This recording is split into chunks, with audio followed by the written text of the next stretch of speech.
ይህ አዋዜ ልዩ ነው። የምድራችን የመጀመሪያ ገዳይና የመጀመሪያ ተገዳይ ወንድማማቾች ነበሩ። ቃየልና አቤል። ቅናት፣ ፉክክር። የአቤልን ደም እግዚአብሔር ተቀበላት። ቅብዝብዙ ቃየል የኔ እያለ ድንበሮችና ኬላ ማስመር ጀመረ። ከተማ ቆረቆረ። ፉክክር ሲነሳ ኮካኮላና ፔፕሲ ኮላ፣ ቦይንግና ኤርባስ ይጠቀሳሉ። ሌሎችንም መዘርዘር ይቻላል። ግን ማንም ሺህ ጊዜ ቢፎካከር የአዲዳስና የፑማን ያክል አይሆንም። እነዚህ ዓለማወቅ ተወዳጅ የቴክኖሎጂ እመርታ መገለጫ ክብረ ወሰንና የወርቅ ሜዳሊያ አሰባሳቢ ጫማዎች ውልደታቸውን ያገኙት በሁለት ወንድማማቾች በአንዲት የጀርመን አነስተኛ ከተማ ውስጥ ነበረ። ወንድማማቾቹ አዶልፍና ሩዶልፍ ዳስለር ይባላሉ። በቁልምጫ ሲጠሯቸው አዲና ሩዲ ይሏቸዋል።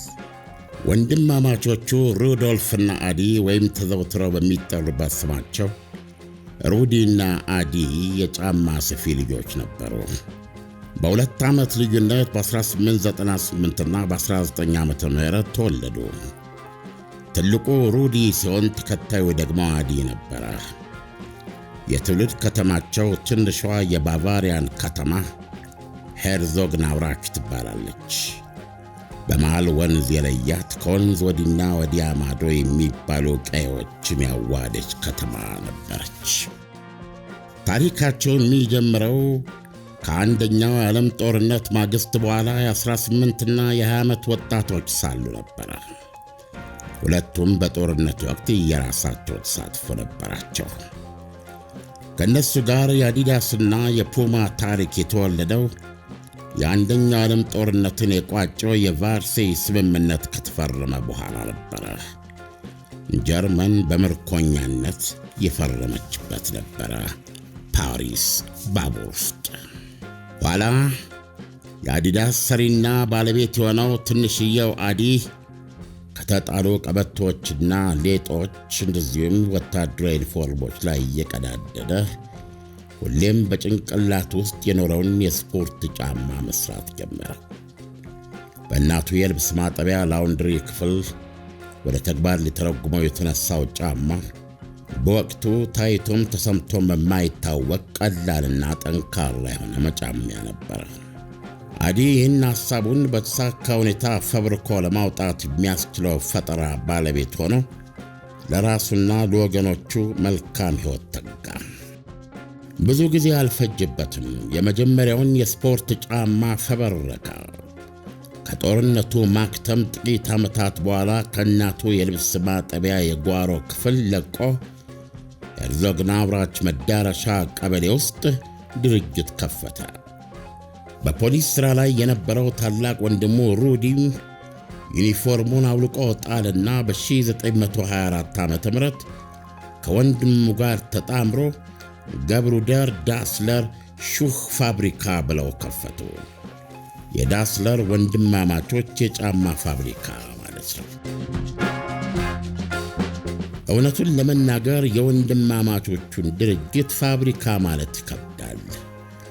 አዲ የፈለሰፈውን ሾካማ ሶል ወይም ታኬታ በመጠቀም የእግር ኳስና የሩጫ ጫማዎችን ይሰሩ የነበሩት አንድ መታጠቢያ ቤትን ወደ ጫማ መስሪያነት ቀይረው ነበረ።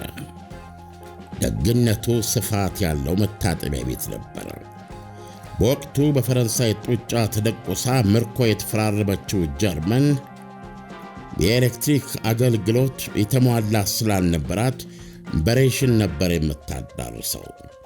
ወንድማማቾቹም ይህን ችግር ለመወጣት ባቱና ጭናቸውን እንደ ብረት ያደረደረ ትክል ብስክሌት ፔዳልን እያዞሩ የኤሌክትሪክ ኃይል ያመነጩ ነበረ። ጫማቸው በፍጥነት ዝነኛ እየሆነ መጣ። እነሱም ኪሳቸው ጠገብ ሲል አነስተኛ መጋዘን ተከራይተው ሥራቸውንም ወደዛ በማዞር ተስፋፉ። በዚህ ወቅት ነበረ እመቤት ዕድል የጎበኘቻቸው። ገበያው ላይ ከሁሉም ምርጥ የነበረው ጫማቸው ኦሎምፒክ ለማዘጋጀት ደፋ ቀና የምትለዋ ጀርመን የኦሎምፒክ አሰልጣኝ በጫማው ፍቅር ወደቀ። ለውላ በቃቸው። የጀርመን አትሌቶች ወዲያውኑ የዳስለርን ታኬታ ጫማ በነፍስ ወከፍ አጥልቀው ሜዳሊያ ለመሰብሰብ አቆበቆቡ። ዋናው የሥራው ባለእጅ በፈጠራ የተካናው ትንሹ አዲ ነው። ከጫማ መስሪያ ወንበሩ ላይ ነሳም ነበረ። ትልቅየው ሩዲ ውጭ ማለት ደስ የሚለው አሻሻጭና ገበያ አፈላላጊ ሆነ። የሚገርም ጥምረት ነበር። የ1930ዎቹ ጀርመን ከአንደኛው ዓለም ጦርነት ድቀት እየወጣች ወደ ሁለተኛው የዓለም ጦርነት አድቃቂነትና ደቃቂነት የመራች አምባገነን ፋሽስታዊ መሪ የለውጥ ሁኔታ ውስጥ ነበረች። መናጢው አዶልፍ ሂትለርና ብሔራዊ ናዚ ፓርቲው ሥልጣን ያዙ። በፈረንጅ አቆጣጠር በ1933 ሁለቱም ወንድማማቾች የናዚ ፓርቲን ተቀላቀሉ። እዚህ ውስጥ ያለው ታሪክ ትንሽ ደብዘዝ ያለ ነው። ቢሆንም ሁለቱ ወንድማማቾች የጠበቃቸው ወርቃማ የቢዝነስ ዕድል ነበረ። ሂትለር በኦሎምፒኩ አማካኝነት ዋና አሸናፊ በመሆን ድኩማን ልቡን የሚያሞቅ ጀርመኖች ምጡቅ ሊቅ ከፊል መለኮታዊ መሆናቸውን ለማሳየት ተቻኩሏል። በዚህ ወቅትም ጫማ ሰሪዎቹ ለዚህ ለሚጠበቀው ጀርመናዊ ኤክሰለንስ መሮጫና መራወጫ ጫማዎቻቸውን ግብዓት አደረጉ። ሂትለር እኛ ጀርመኖች አርያኖች ደማችን እንደ ምንጯ ኩልል ያለ ትልቅዮች ነን ለማለት እጅጉን የጓጓበት ኦሎምፒክ ሆነ። ትንሽየው አዲ ጫማውን የዓለማችን ምርጦች እንዲጠቀሙበትና ዓለም አቀፋዊ እንዲሆን ብቻ ሲፈልግ፣ ሩዲ ግን እንደሚባለው በናዚዝም አስተሳሰብ ትንሽ ሰከር ያለ አጥባቂ ነበረ። በ1936ቱ የበርሊን ኦሎምፒክ ሁለቱ ወንድማማቾች ዓለም አቀፍ ብርቅ ያሰኛቸውን ገድል ያገኙበት ወርቃማ ጊዜያቸው ነበረ። ሁሉም የጀርመን አትሌቶች ዳስለር ጫማዎችን ተጫምተዋል። ቁጥራቸው አይብዛ እንጂ የሌሎች አገራት አትሌቶችም ዳስለር ጫማዎችን አጥልቀው ነበረ። አዲ ከኦሎምፒክ መጀመር በፊት የኦሎምፒክ ባለ 4 ሜዳሊያውን ጥቁር አሜሪካዊን ሯጭ ጄሲ ኦውንን አግኝቶ በእግሩ ልክ የሚሉ 2 ጥንድ ባለ ጡት ሶል ታኬታ ጫማዎች ሰርቶለት ነበረ። አጅሬውም በበርሊን ኦሎምፒክ በ100 ሜትር በአግድመት ዝላይ በ200 ሜትርና በ400 የዱላ ቅብብል 4 ወርቆችን በመሰብሰብ ድኩማኑን የሂትለር ልብ ይበልጡኑ እንደ ጎመን አጠነዛው። ሂትለር ሊንቃውና ግማሽ ሰው አድርጎ ሊያቀለው የሚፈልገው ጥቁሩ ሰው የበርሊን ኦሎምፒክ ኮከብ ሆኖ ነገሰ። አንድም በመርዝ አንድም በጥይት በመጨረሻም በሳት የተጠበሰ ውሻ ጭንቅላት ውስጥ አዶልፍ ሂትለር ሲያብላላው የኖረውን አሪያን ሱፐርማሲ የተባለ የእሪያ የበላይነት ቀቢጸ ተስፋን ጥቁሩ ሰው ጄሲ ኦውንስ እዛው ፊቱ ላይ ጽቃለው። በአፋሽ አጎንባሽ እቡዮች ከበባና ሽፋን ውስጥ ተደብቆ አረፋ እየደፈቀ ሲቦተልክ የሚውልና ሽንቱን ልብሱ ላይ ይለቅ የነበረው ኮረሪማው ሂትለር የታላቁን አሜሪካዊ አትሌት እጅ አልጨብጥም ብሎ ቁስሉን ለብልሆች አይን ገለጠ። ሂትለርን የገደለው ከስታሊን ቀዩ ጦር በላይና በፊት የእውነተኛ ታላላቆች ንቃት ነበረ። የበርሊን ኦሎምፒክ ጀግናው ጄሲ ኦዌንስ አሸናፊ ጫማ ዳስለር ጫማ ነበረ።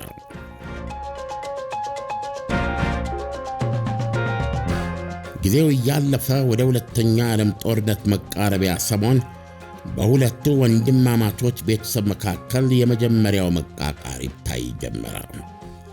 አዲ ሚስቱን ይዞ ወንድሙ ሩዲና ሚስቱ እንደዚሁም እህታቸው አብረው ወደሚኖሩበት የወላጆቻቸው መኖሪያ ቤት መኖር ጀመረ።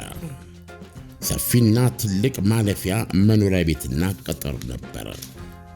ትልቁ ችግር ወንድማማቾቹ አንዱ የሌላውን ሚስት አለመውደዳቸው ነበር።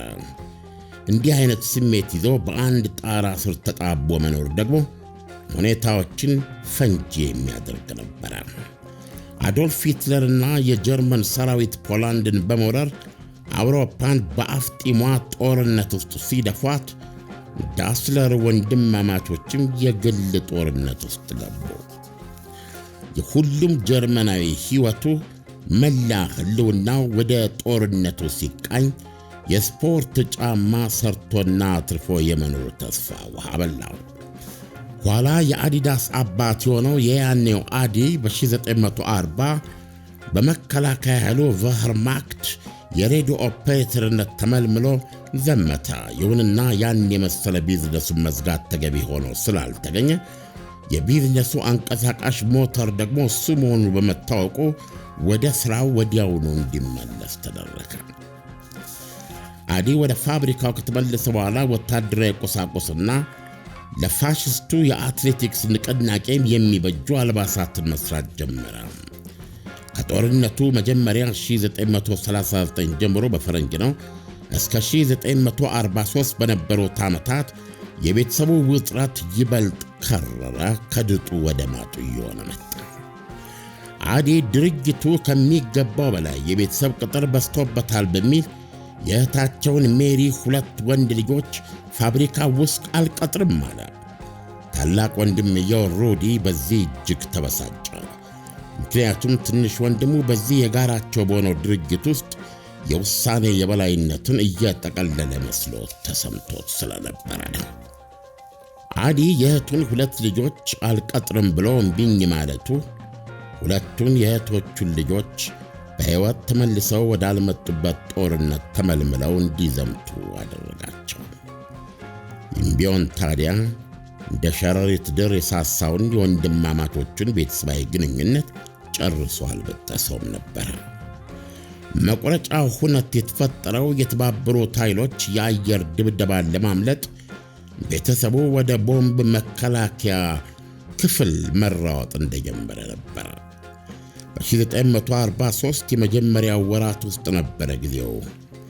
አዲና ሚስቱ 3 ልጆቻቸውን ይዘው በአቅራቢያው ወደ ነበረው የቦምብ መጠለያ ውስጥ ቦታ እየያዙ ሳሉ ሩዲና ሚስቱ ከነልጆቻቸው እየሮጡ ወደ ቦምብ መጠለያው መጡ።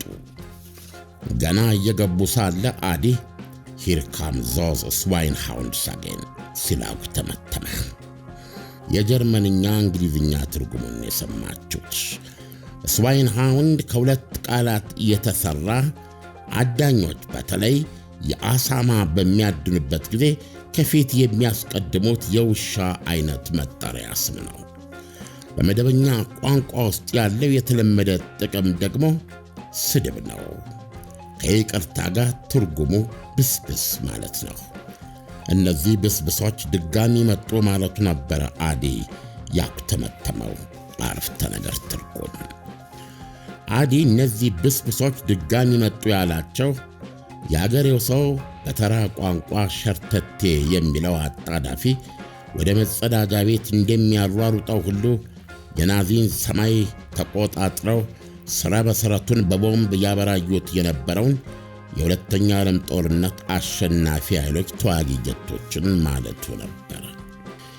ሆድ ለባሰው ማጭድ አታወሰው እንዲሉ ለወትሮ ግንኙነታቸው በቋፍ ለነበረው ሁለቱ ወንድማማቾች ይህ ቃል የጋራ መኖሪያቸው የነበረውን የእናታቸውን ማፀን ጭምር ወደ ኋላ ረግመው እንዲቆራረጡ ያደረጋቸው ምክንያት ሆነ። አዲዎች አረኛ የጦር ጀቶችን ማለታችን ነው ቢሉም አሽሙሩ ገብቶናል ያሉት ሩዲዎች አልተዋጠላቸውም። ታላቅና ታናሽ ወንድማማቾቹ ከነቤተሰባቸው ታላቅ ግብግብ ሆነ። ከዚች ጣፈንታ ዕለት ብዙም ሳይቆይ ታላቅየው ሩዲ ለውትድርና ተጠርቶ ወደ ምስራቅ ግንባር ዘመተ። ጫማ ፋብሪካውም ፓንዘር ፋውስት እንዲያመርት ታዘዘ። ፓንዘር ፋውስት በአንድ ሰው የሚተኮስ ጸረ ታንክ መሳሪያ ማለት ነበር። የናዚ ጀርመን ፀሐይ የጠለቀች ነበር። ጦርነቱን ጀርመን እንደምትሸነፍ ለማንም ግልጽ ነበር። ከጦርነቱ በኋላ የራሱን ቢዝነስ ለመቆርቆር የወሰነው ሩዲ ከጦር ግንባር በጻፈላት ደብዳቤ ለሚስቱ ወደ ቤቱ እንደተመለሰ ወዲያውኑ ሥራ ለመጀመር ያስችለው ዘንድ ከፋብሪካው ቆዳ እየሰራች ደብቂ ያደራ አላች። ወንድሙ አዲ አስቀድሞ ተዘጋጅቶ ስለነበረ ከጦርነት በኋላ ወደ ቀደመ ሥራው በስፋት ለመመለስ አስበው ምርጥና ብዛት ያላቸውን ቆዳዎች በሰፊው ደብቆ ይዞ ነበር ለራሱ። ይህ መሆኑን ሲረዳ ሩዲ በንዴት ኮሬንቲ ጨበጠ። የገዛ ወንድሙን ለማስበላትም ለአቅራቢያው የናዚ ፓርቲ ጽሕፈት ቤት ሀገሩን የከዳ ነው ሲል ክስ መሠረተበት። የመጣ መዘዝ ግን አልነበረም። በዚህ የተበሳጨው ሩዲ ከፊት የሚመጣውን ቀዩን ጦር ከመጋፈጥ ይልቅ የራሽያን ጦር የልቡን ውስጥ ፍላጎት ለማርካት በነበረው ቁርጠኛነት ከግንባር ከዳ። በአጋር ኃይሎች እስከተያዘባት ኑረምበርግ ከተማ ድረስ መገስገስ ችሎ ነበረ። ተያዘና የናዚ ጌስታፖ ወህኒ ተወረወረ። ከዛም አልፎ ምናልባትም በሕይወት ሊወጣ ወደማይችልበት ወደ ነበረው ዳቻው ማጎሪያ ካምፕ ከመላክ ለጥቂት አመለጠ። በነገራችን ላይ አድማጮች ኑረምበርግ የናዚ ትራፊ አለቆች፣ ኃላፊዎችና ወታደራዊ አዛዦች ልዩ ፍርድ ቤት ተቋቁሞ በእስርና በስቅላት የተቀጡበት ልዩ ፍርድ ቤት ስፍራ ናች። ተረፍ ሲለው ሩዲ የአጋር ኃይሎች እርምጃ ፈጥኖ ናዚዎች በእስር ቤታቸውም ላይ ቁጥጥር አጡ። በጦር ወንጀለኝነት ተይዞ በአጋር ኃይሎች ማለት ነው ወደ ሶቪየት ኅብረት የቅጣት የጉልበት ሥራ ካምፕ ተላከ። ሩዲ ከስቶና ገርጥቶ ጫንቃው በሥራ ጎብጦ በ1946 ወደ ትውልድ ከተማ ሄርዞግናውራች ተመለሰ።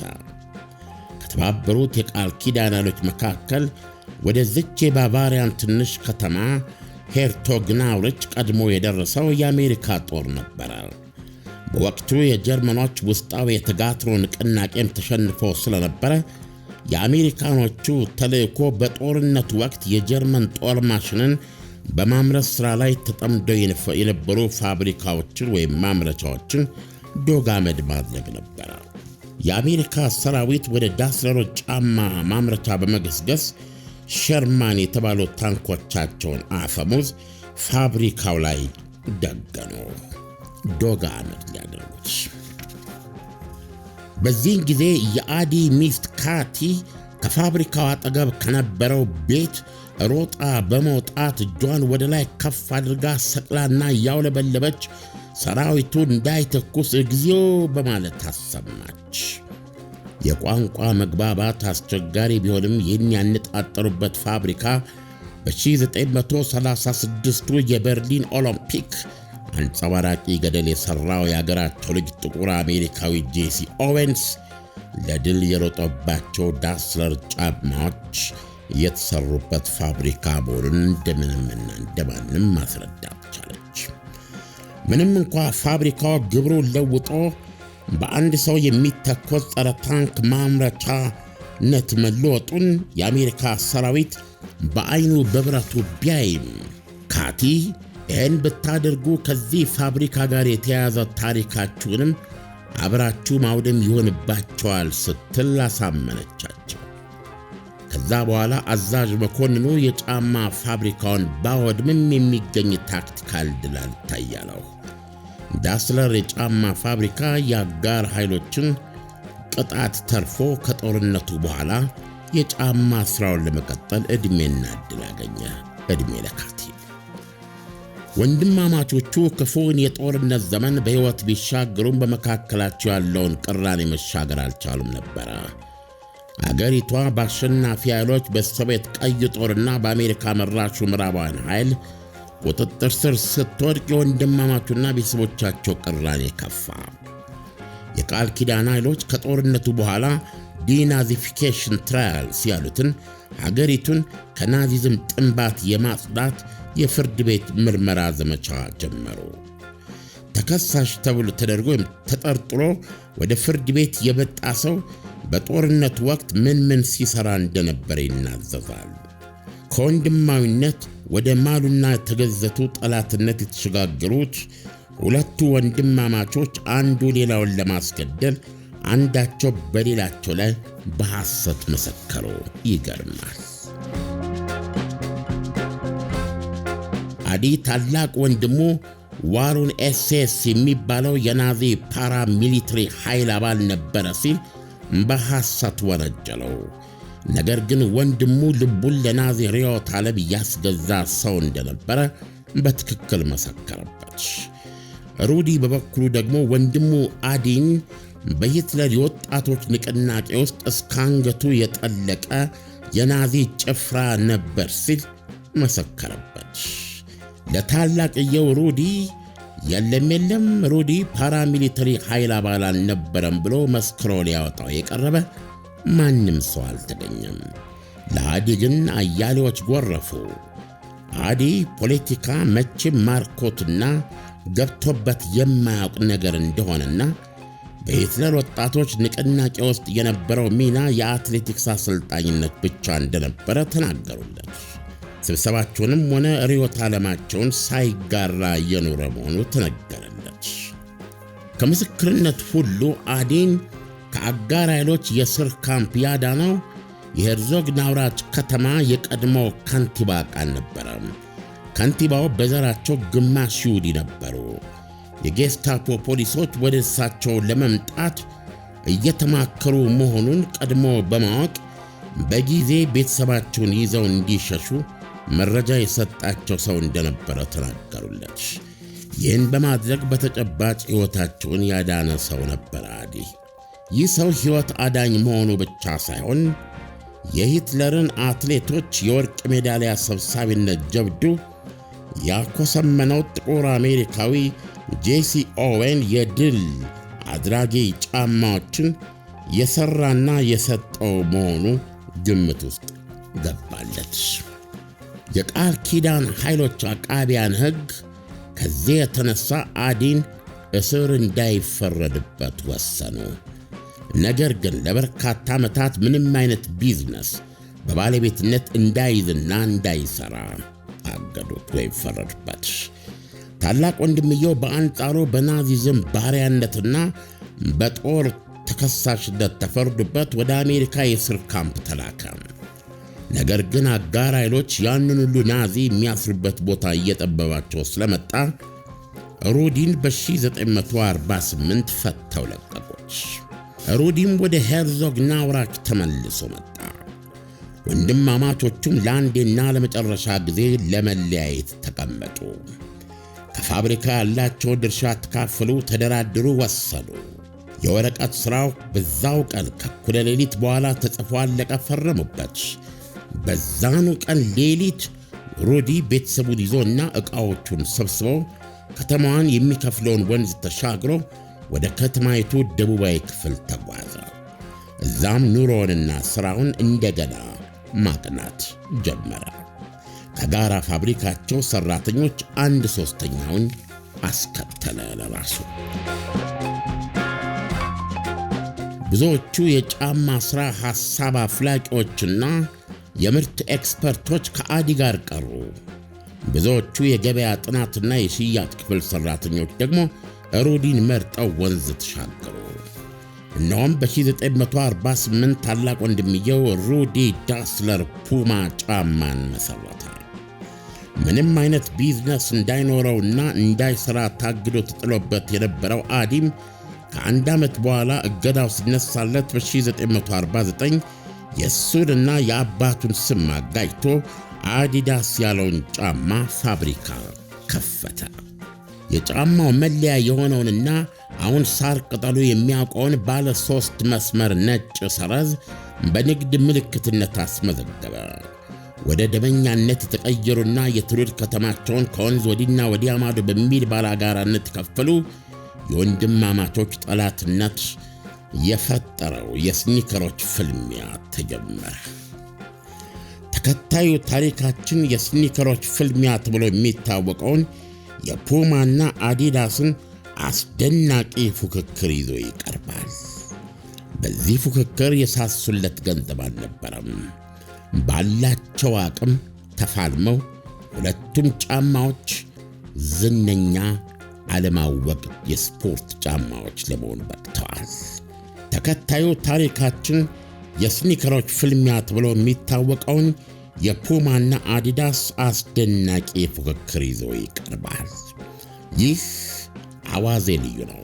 አዋዜ ልዩ ዜና ላይ የተመሰረቱ ታሪኮች በስፋት የሚቀርቡበት ነው። አዋዜ ልዩ በየዕለቱም አጫጭር የዜና ታሪኮች ይሰጣል። የዜናዎቹን መነሻ ምክንያት ይመረምራል። በአዋዜ ልዩ ማስታወቂያ ማቅረብ ከፈለጋችሁ አዋዜ ልዩ ላይ በተገለጸው አድራሻ መሰረት ልታገኙን ትችላላችሁ። የአዋዜ ልዩ ሳብስክራይበርስ ቁጥር ወደ 100,000 እየደረሰ ነው። ስለዚህም አዋዜ ልዩን ላይክ፣ ሼር፣ ሳብስክራይብ አድርጉ። አዋዜ ልዩ ዜና በልዩ ማለት ነው።